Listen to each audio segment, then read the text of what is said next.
There's a rumor going around that the rich boy, Liam, is no longer interested in the deaf girl he once promised to marry, Elena, in front of everyone. I took off my hearing aid and watched him from far away in the crowd. Then, without thinking twice, I turned around and walked away in front of everyone. The usually calm Liam got upset. It's been a week since Liam and I broke up. On the very day we broke up, news of his marriage to Sophia went viral across the internet. Liam had invested a whopping 200,000 albums for Sophia, who isn't even a professional musician, causing a significant uproar in the music industry. Suddenly, the story of a wealthy young master lavishly spending on love just to gain the affection of a beautiful woman dominated the streets. Media outlets quickly released photos of the seemingly perfect couple, making it appear as though they were destined to be together. I picked up my phone and saw Liam's messages were still 2 days old. "I'm getting engaged to Sophia, Maya. It's not that I can't live without you, but you won't accept others, and they're all vying for my attention." My heart throbbed with intense pain as I held my chest, noticing a few women entering, laughing and chatting. Finally, Liam looked up. "You know, I never understood why he dated a deaf girl when he could have someone like Sophia. It was mismatched from the start. How could it ever work? Maya was just too naive," said I think it's less about being naive and more about her scheming, dreaming of becoming Liam's wife. She got dumped anyway. What a shame. I wonder how she'll cope from now on. Their mocking didn't cease upon seeing me. Instead, it intensified like a tidal wave. To everyone else, Liam and I didn't even deserve to be mentioned together. He was a well-known young master, while I was just an obscure independent musician. We came from different worlds, and everyone assumed Liam's interest in me was just a fleeting fancy. Despite sometimes enjoying lavish meals, Liam was exceptionally kind to me. He actively pursued me, knowing my passion for music. On our first day together, he rented out all the major screens in the city to display my original songs on repeat and publicly announced our relationship on Facebook. His attractive features shone proudly under the neon lights. The following day, my name was trending everywhere thanks to Liam's fame. My handful of songs, which barely had 100 listeners, received tens of thousands of comments overnight. Rumors spread rapidly, with people claiming I had enchanted Liam, yet he pretended not to notice and introduced me to all his friends in a private booth. I watched him laugh heartily, fist-bumping with stylishly dressed men and women, discussing topics I couldn't comprehend, like billion-dollar projects and wines I could never afford. I couldn't follow the conversation, only quietly holding my tea. A well-dressed woman in high heels stood up, laughing and covering her mouth as she walked away. Perhaps accidentally. The next moment, a hand silently shoved me to the ground, causing my hearing aid to fall off and plunging my world into silence once more. Fear took over me as I, pale-faced, fumbled on the floor. Liam bowed his head and asked, "What's wrong?" In the dim light, his face flickered between light and shadow. I could barely see his lips move before darkness covered them again. Finally, he noticed my distress. Everyone realized something was wrong. They pointed to their ears in front of Liam. As luck would have it, a beam of light illuminated, allowing me to clearly read his lips. "Are you crazy? You chose a deaf girl?" At that moment, an overwhelming sense of inferiority flooded me, marking the first time I truly understood the gap between Liam and me. Every second with him was filled with hurtful words that never ceased. "Are you really deaf? Can a deaf person even write songs? Just using Liam for support? A woman should be realistic, knowing what she can and cannot have. Without Liam, you're nothing, Maya." Doubt enveloped me like a whirlpool. I considered breaking up. Perhaps my thoughts were too obvious. Before I could respond, Liam, usually composed, had tears in his eyes. He hugged me tightly from behind, kissing my earlobe repeatedly and apologizing. "Maya, don't make a scene. Let's not break up. To me, you're perfect. You have no flaws." Since then, Liam never invited me to his gatherings. Maybe it was to comfort me or to make amends, but how could a young, passionate girl resist such intense emotions? Maybe it was his genuine fervor, or perhaps I simply didn't care about our social differences. I naively believed our love could overcome any obstacles, and life seemed to improve. Eventually, through my efforts, I received an invitation to a relatively well-known music show. Excited to share the news with Liam, I overheard his conversation with a friend. "Liam, there's no need to go to such lengths with Maya just to defy your mime. Auntie is already furious. You'll marry Sophia eventually. Don't get too involved. Take a brother's advice. Break up with that deaf girl sooner. The silence that followed lasted a long time, making me think Liam wouldn't speak, but I heard his indifferent voice through the door. Maya's pretty obedient. It's just dating, not marriage. Looking back, what Liam lacked was never a lifelong partner. He simply needed a compliant and entertaining lover. I stared at my expressionless reflection in the mirror. Somewhere along the way, my vitality had been drained. Each day I lived like a lifeless shell. I slowly applied lipstick, and as I approached the door, the stage manager, looking distressed, hurried to stop me. "Jordan, you seem troubled. I'm really sorry, but we may not be able to let you on stage." I froze momentarily. The manager appeared young and felt bad about informing me at the last minute. He cautiously reminded me, "Maya, some decisions aren't up to the show's crew. You really don't want to offend anyone important." He wanted to say more, but two familiar figures entered arm in arm. The previously dispersed crowd surged like a beehive as they walked in. Then I watched the commotion with my eyes fixed on the tall man with long legs. His indifferent yet somewhat passionate gaze casually glanced my way, making him look exceptionally handsome. He didn't shy away from meeting my eyes directly. My gaze shifted from his stern face to the fair arm around him. The beautiful woman beside him smiled sweetly, leaning against Liam. Seeing me, she tightened her grip on his arm. In that moment, everything clicked into place. Liam knew better than anyone how much I cherished this music show, and that it was my lifelong dream to showcase my music on a real stage. I had practiced daily to overcome my fears and stood out among hundreds of applicants.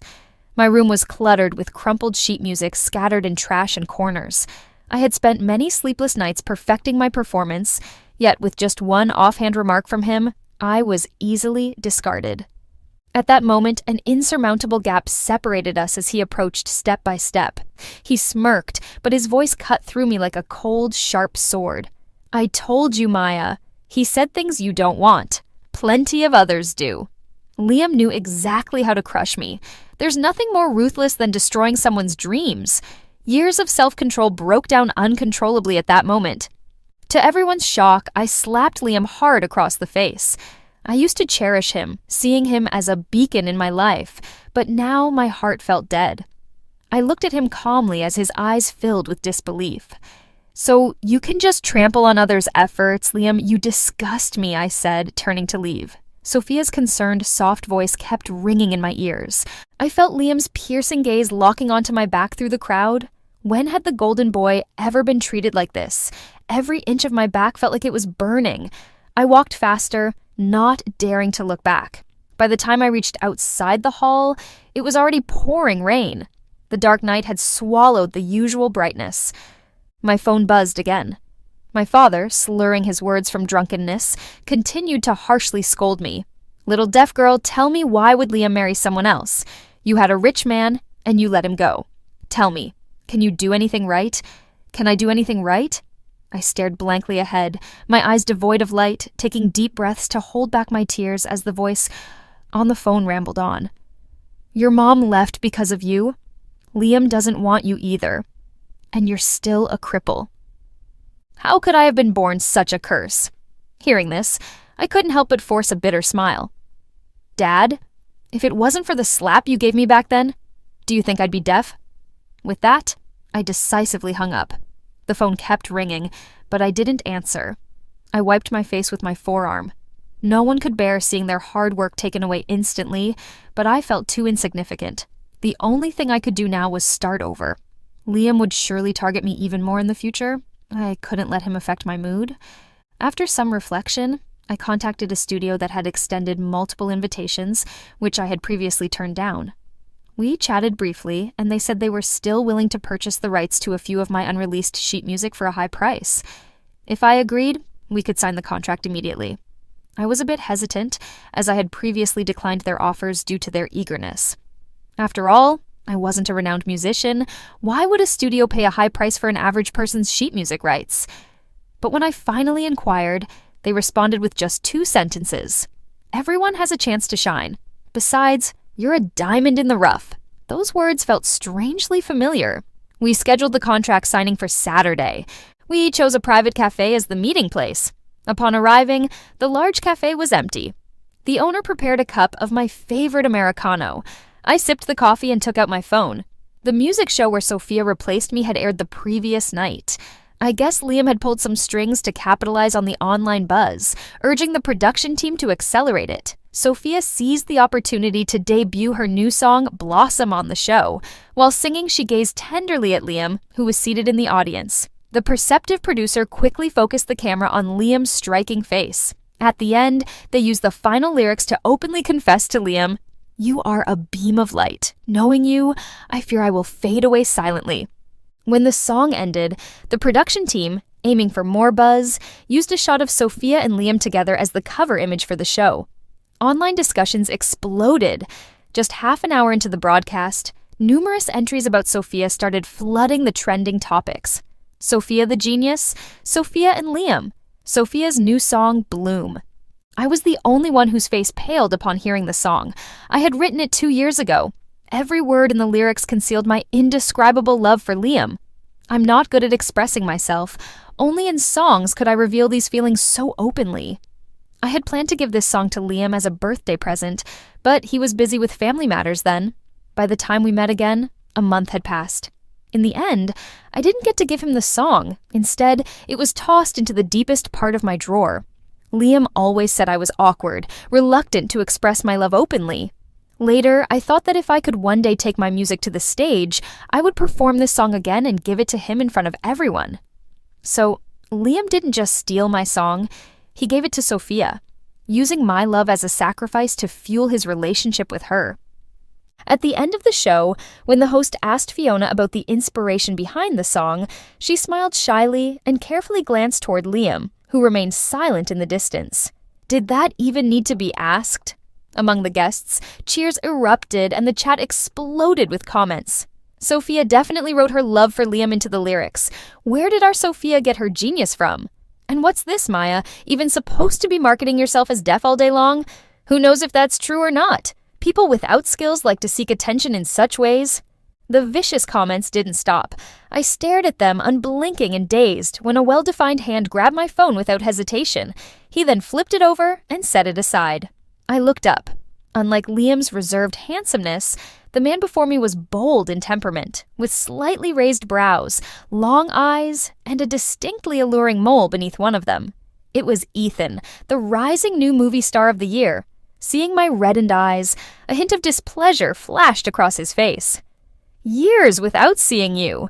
How did our little genius end up like this?" His words left me slightly dazed. Ethan and I had known each other since our school days, once planning to form our own band. Later, I had an accident with my ears, and he went abroad due to family issues. The next time I saw him was on a TV screen. Seeing me still silent, he sighed and sat across from me. "You're even harder to reach than those famous directors. Oil and water don't mix. It's harder to see you than to reach for the stars." Actually, Ethan had contacted me under his own name, wanting to shoot a music video together. But at the time, I was dealing with another argument with Liam, hitting walls everywhere. When a girl introduced me to a film director during one of our shared sessions, we both passed the theme song selection. I was happy until the director blatantly placed his hand on my leg and said, "The final selection depends on our performance." Hearing this, the girl and I exchanged glances, and my face turned pale. He tried to kiss me, but I screamed and pushed him off the chair. When I regained consciousness, my cheeks were already stinging, and stars danced before my eyes as he slapped me. The overweight middle-aged man glared at me viciously, saying, "A deaf girl wanting to sing and compose? The only useful thing about you is your face. I'm choosing you for your looks." He passionately kissed the other girl in front of me. Exhausted, I walked out of the hall. A tall figure with arms crossed was leaning against the wall, phone in hand. Seeing me, he immediately hung up and approached. It seemed like he always found me precisely. He appeared to want to give me something from his pocket, but noticing my injured lip, Liam withdrew his hand. His entire face turned cold, dark as hell itself. He said nothing.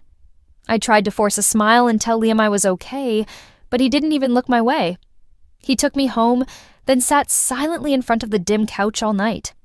In the morning, I woke up to pieces of shattered glass and scattered cigarette butts under the coffee table.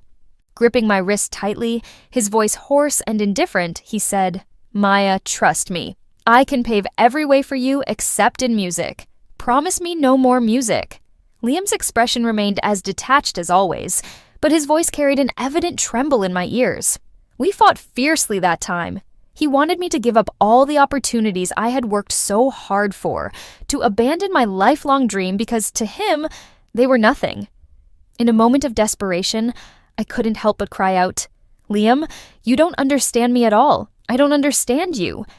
He was stunned for a moment, then laughed bitterly. "Maya, doing it on your own? Do you really think you can make it? Do you know what else you'll face with your defect? What right do you have to compete with them? If it weren't for the tracking app on your phone, you wouldn't even know all the disgusting things you've encountered like yesterday. You think too much of yourself."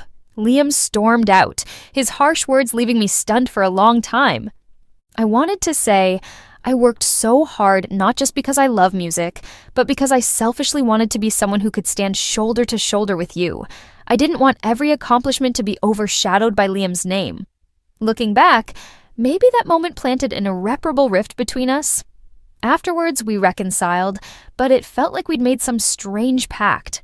Every audition and invitation went through his approval, and he promised not to interfere with my musical pursuits, but an unbalanced scale is doomed to tip. My brows furrowed in contemplation as I pondered. Ethan handed me a contract. "Work with me, Maya. I can help you reclaim that song from Sophia." I snapped out of my reverie, but I never showed that song to anyone. I assumed Ethan was joking. "How did you know that song was mine?" I asked as I opened the contract. Ethan always spoke with a touch of nonchalance. Online, people called him the most unconventional best actor in recent years, but he had been like that since our school days.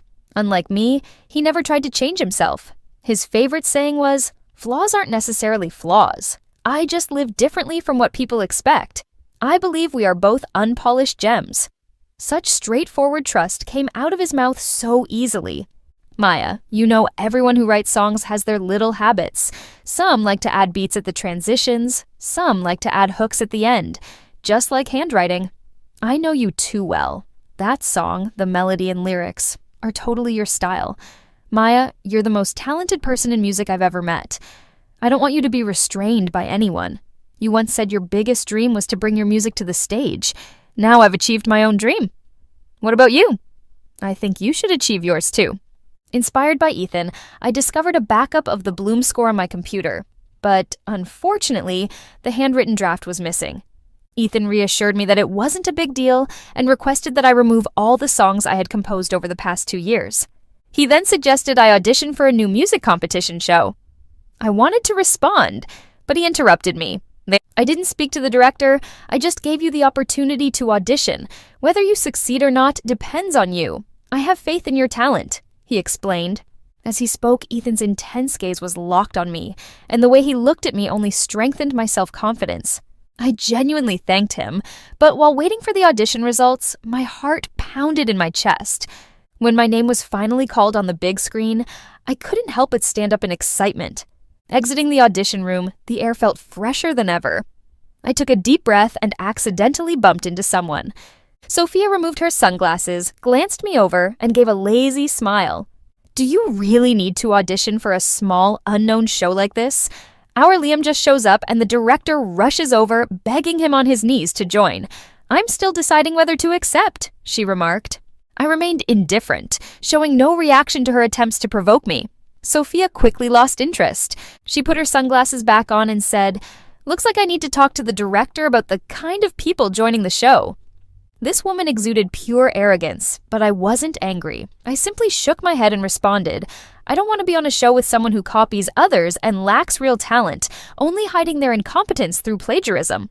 They've lost all competitiveness." My words seemed to strike a nerve. Sophia immediately turned around, pointed at me, and cursed, "Stop slandering me. You're a deaf person who writes and composes music? Who would believe that disabled people should know their place? You'll never get your flawed music on stage. You're not worthy." I let her rant, grateful for my hearing aid for the first time. I removed it, ignored Sophia's frantic behavior, and walked away without looking back. As I turned the corner, I saw someone standing there.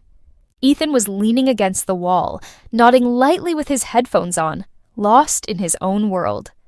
When a shadow blocked the light, he slowly opened his eyes, and his amber pupils met mine in the sunlight. "You made it," he stated, not as a question. I nodded. He led me out, his strong frame like a mountain protecting me, towards a dark, brown Maserati. Ethan opened the passenger door, a faint smile on his face, but I didn't get in.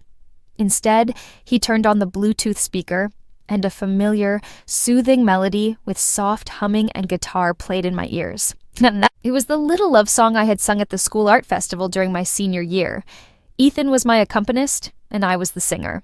The parking lot was silent. Ethan's voice was as clear, bold, and honest as ever. "Maya, I fell in love with your music at first sight. Music is an adjective," he confessed. After that, we didn't meet again until the music show began filming. That's when I discovered Ethan was one of the judges. He always called me a musical genius, but to me it seemed he was the one deserving of everyone's admiration. Back then, our situations were similar, but while I just sighed and lamented, he shone brightly over everyone else. Ethan excelled in everything he learned. Acting, singing, there seemed to be nothing he couldn't do. He often said, "Life is meant to be lived for yourself. If you want it, there's nothing you can't achieve." From afar, he nodded and smiled at me. His smile was gentle and lingering. I turned my head uncomfortably. Beside me, several other original artists were on the show. Sophia was the last to arrive, softly apologizing to everyone. "I'm sorry, my boyfriend is clingy." It took a moment for her gaze to settle deliberately on me. I had a feeling she was planning something. I guessed the director didn't remove me from the lineup, but paired me with Sophia to generate some online buzz. In the first episode, to add some excitement, they asked us to create an impromptu song with guitar accompaniment about the person we love the most. Every word I wrote was a jab at the Bloom song that Sophia had recently performed. However, looking at Sophia, it was clear she could only sing that song, which wasn't even hers. The show gave us just 20 minutes to prepare, a tight deadline that truly tested a singer's professionalism. I decided to adapt a love song I had written in high school and began tuning my guitar. When the 20 minutes were up, I saw Sophia reluctantly put down her pen.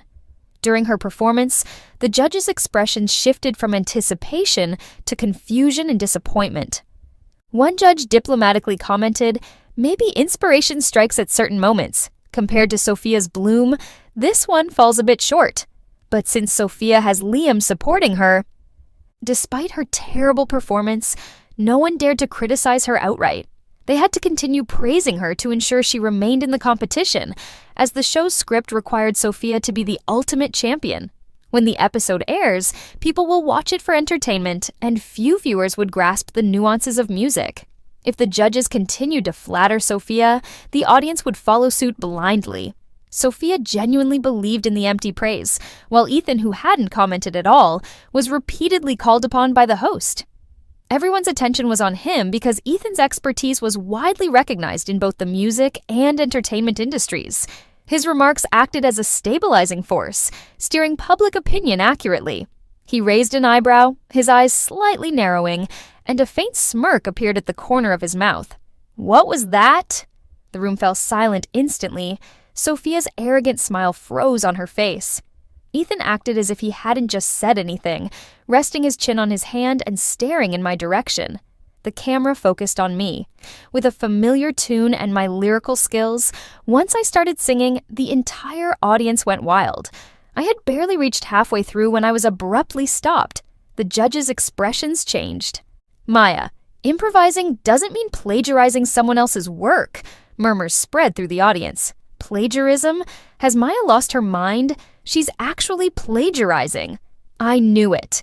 How could a deaf person participate in a music show? She should be out after the first episode. I can't believe I had hope for her. You just can't trust someone with a disability to compose and sing. I bet all her previous songs were plagiarized too. Sophia looked smug, clearly enjoying my public downfall. At that moment, Ethan, who hadn't said anything, finally reacted. He pursed his lips, tilted his head, and pulled out the sheet music for Bloom. "A song is like a child. It resonates only with its creator. Contestant number 1. He glanced at Sophia. What was your initial inspiration for creating Bloom? Can you explain the meaning behind each line in the lyrics? And what does the title represent? Caught off guard, Sophia couldn't answer a single question. She finally stammered with a dark expression. That's not relevant to today's improvisation in any way. I've already got the pass card. Ethan then turned to me. How is it not relevant? Improvisation still relies on the creator's own skills. An artist's style can vary, but their work always carries their imprint. In your song, I barely see any of your touch. Even in today's improvisation, it's just a poor attempt to mimic Bloom.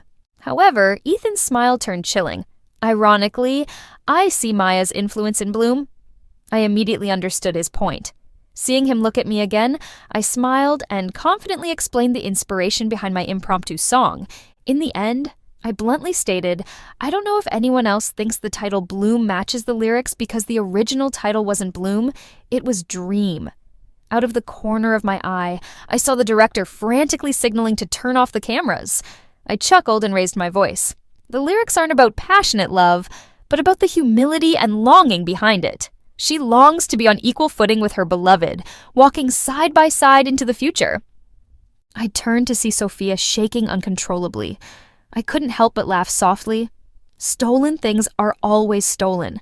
If you have the guts, steal my brain too. Otherwise, I can write hundreds of songs better than Dream, and you'll never have another one. At that point, the show was urgently paused.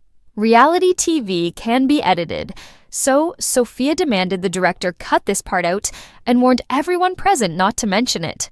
However, people have their own mouths, and someone brave must have recorded the scene on their phone and posted it online. Other netizens confirmed the incident was real. In the music industry, plagiarism is disgraceful enough to completely remove someone from the circle.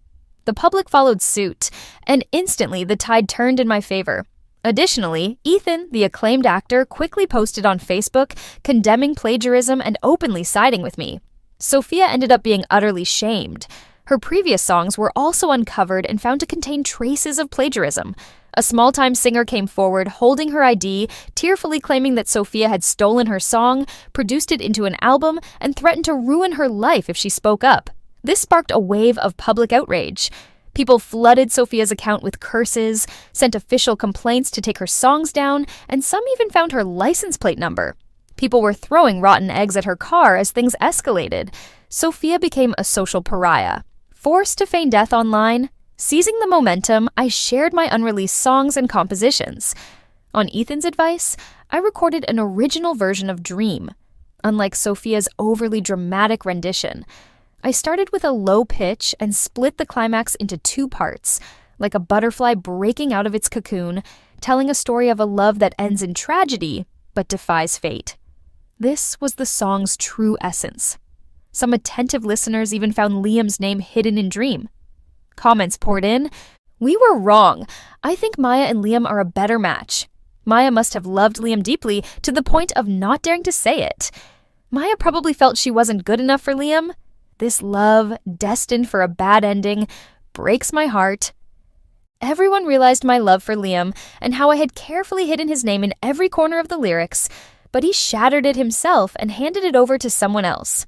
2 days later, Liam held a press conference publicly announcing his engagement to Sophia. He must have thought this would quell the negative publicity surrounding Sophia. After all, her family's business had plummeted due to the plagiarism scandal. As her fiancé, he couldn't stay active. Sophia also posted on Facebook, saying she would leave the music industry to make amends, indirectly admitting she had plagiarized my song. Because of this, my status saw a dramatic reversal. Offers poured in non-stop. The music show that had recently terminated the contract also reached out to apologize, saying they had lost a talent. They asked if I was willing to rejoin their second season and continue composing for them. 3 months later, I wore a pink and white mermaid dress, holding Ethan's arm as we stepped onto the stage. I was so proud. This time, everyone finally remembered me. I held up the Best Song Award trophy, tears welling up in my eyes as everyone clapped for me. All the acceptance speech I had prepared disappeared under the spotlight. Ethan waited quietly by my side, carefully adjusting the microphone with a gentle look in his eyes. No one would speak ill of me anymore, I thought. After a while, encouraged by Ethan's gaze, I finally mustered the courage to speak. This journey had its tears, laughter, pain, and moving moments, but I have never regretted it. Music is my lifelong pursuit, and there is no other. I bowed. When I looked up, I saw a pair of restrained eyes in the audience. Ethan was sitting there, his eyes red, staring at me motionlessly.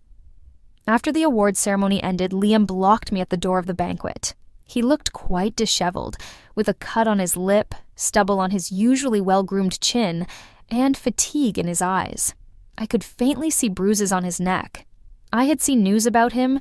It said he left Sophia alone at the engagement party, making a huge scene involving both families. But I didn't pay much attention until he saw me. The once arrogant prince's eyes turned red. He took a step forward, hesitated, and carefully grabbed my wrist in a hoarse voice. I spent 3 months realizing how much I love you. I didn't know that song was for... He paused, determination in his eyes. I've told my family clearly I won't marry Sophia. I'll only help her this one time. I'll work hard to convince them to accept you. Seeing my silence, a flash of panic crossed his eyes, but he forced himself to stay calm. Will you get back with me, Maya? I looked at him expressionlessly. Liam finally panicked. He awkwardly adjusted his clothes. Then his eyes lit up as he took out a silver ring from his pocket, trying to put it on my ring finger. Maya, I know you still love me. You always wanted to marry me. Let's get married now. Right now. His words were careless, the ones I had longed to hear. He never understood what I truly wanted. Liam, the world doesn't revolve around you. I suddenly shook off his hand, and the ring flew out, landing on the ground. It rolled a bit and stopped at the side. He looked shocked, staring blankly at the ring in the corner. I turned to leave, but Liam grabbed my arm and pulled me back. He hugged me tightly and whispered in my ear, Maya, sometimes I really don't understand you. You're both fragile and stubborn, leaving me clueless about what to do. You refuse to accept any help from me, even when you're in trouble. You try to figure it out yourself. You make me feel like you don't love me at all. It seems like you love your music more than me. He seemed on the verge of being moved by his own words. I thought I didn't necessarily need him, but I still gradually fell for him. Even though I knew I would eventually have to leave him as a member of the Liu family, I didn't have the right to choose my marriage. I had to marry into the Chen family, yet I couldn't bear to let him go. In that moment, I realized I loved him more than I had thought. But looking at his self-pitying face, I found him ridiculously laughable. Liam, aren't you tired of acting? He was stunned.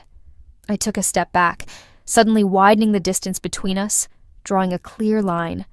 I don't love you anymore. Don't bother me again. He tried to step forward again, and from the corner of my eye, I saw a tall figure rushing out quickly. With one punch, Liam was knocked to the ground. Ethan stood protectively in front of me, hiding his usual carefree demeanor. His back slightly heaved with anxiety as he looked down at Liam struggling to get up. Fighting in public is unsightly. I poked Ethan's waist with my finger. His back stiffened for a moment, but then relaxed quickly. Let's go, I whispered. Ethan obediently turned around. After a few steps, we heard a low roar from behind. Maya, if you don't love me, then tell me what's the deal with that song. You used to be so obedient, but those stupid songs have turned you into this. He seemed desperate to find a truth that only belonged to him. I paused and turned slightly. The moon was full tonight, casting a fine light over Liam's head. For the first time, I saw fragility in Liam. He stared at me stubbornly, as if he were just waiting for my answer. The man's face overlapped with the boy who once saved me at the alley entrance. For the first time since our separation, I spoke seriously to him. Liam, you never thought about being with me forever. You never knew how to respect me. I curled my lips into a mocking smile. Just like now, you never understand my likes and feelings. This isn't love, it's possessiveness.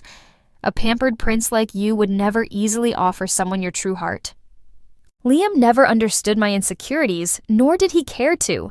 By now, the only thing he's struggling with is why I stopped loving him. How could I stop loving him? Plus, I wasn't so obedient because I wanted to be. I was obedient because I was scared, and at that time, I loved you a lot. But now, you just disgust me. I added a lot and turned to walk forward. This ring I wanted to give you 3 years ago, Liam suddenly shouted, picking up the ring from the ground and holding it up as he spoke. His voice choked up, but back then I wasn't sure. I couldn't hear clearly. After that, I didn't stop walking. Ethan matched my pace, naturally starting to discuss the soundtrack for the latest movie he was working on. By the way, Ethan, there's a soccer match at the stadium soon. Wanna go? I paused, noticing Ethan's eyes seemed normal. He never paid extra attention to me. Whatever he could enjoy, I could too. I nodded at him. He seemed relieved, slowed his pace, and walked contentedly beside me. Moonlight broke through the clouds. This time, I would follow my path without hesitation. Later, I poured all my focus into my career. In recent years, I won multiple awards in music, sparking jealousy from others. Overnight, I received thousands of comments claiming my success was solely due to Ethan's help.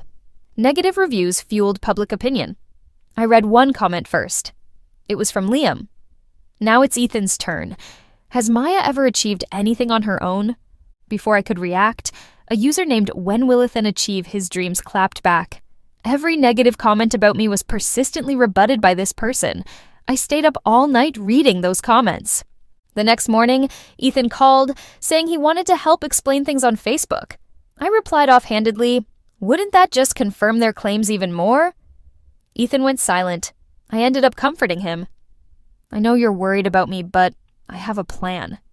He didn't hang up, but after a while sighed. "Maya, you've really changed a lot." I paused, then chuckled. "I've got a lot of people around me who encourage me now. Negativity and encouragement impact a person very differently." I immediately picked up a pen and wrote a new song. I didn't use professional recording equipment, just earphones and guitar accompaniment. I softly sang a story about a girl with a hearing impairment chasing her dreams and succeeding on her own. The song went viral. The same day, the topic, "Why can't women make it on their own?" trended at number 1. Why can't women make it on their own? If you have talent and ability, why not show it? I support Maya. When she was with Liam, she never used her music to gain attention. She respects music more than anyone. You guys are just jealous of her success. This song nearly brought me to tears. Maya must be telling her own story. Fans are feeling nostalgic. My old song Dream is trending again. Liam's name is coming up a lot, along with Sophia's current miserable state. I heard that after Liam ditched her at the altar, Sophia went nuts, called the press, and kept attempting suicide to force Liam to marry her. She calmed down for a few days after Liam slapped her in public, but now she was threatening to jump off a building. However, Liam refused to give in, even saying if they push him too hard, he'd just become a monk, and no one would be able to control him. Liam's dad nearly beat him to death with a cane in front of reporters. Liam was still recovering in the hospital. This whole drama was so wild. I couldn't tell if it was real or just a joke. I scrolled further down. Ethan's username, When Canathan Chase His Dreams, popped up again. This guy left like a dozen comments in a row. Isn't Liam supposed to be a monk? Why bring him up? I think Ethan and Maya make a better pair. Stop dwelling on the past and focus on the present. Ethan looked at me strangely. I glanced at the man lying on the sofa with a strange smile on his face and casually said, "You forgot to switch accounts."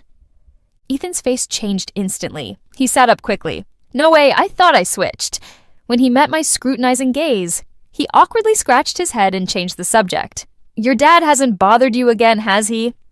This piqued my interest, and I didn't expose him.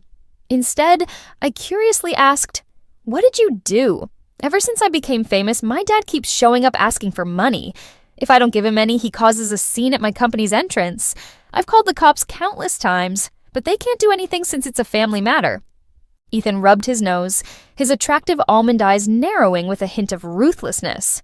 "Of course. I had a nice chat with him." I was skeptical, but Ethan's innocent smile made it hard to doubt him. No one knew that night, when Liam's dad made a scene, the usually gentle Ethan's eyes filled with malice as he held a knife to Liam's throat. I wouldn't mind killing someone for Maya, he thought, but fortunately it didn't come to that.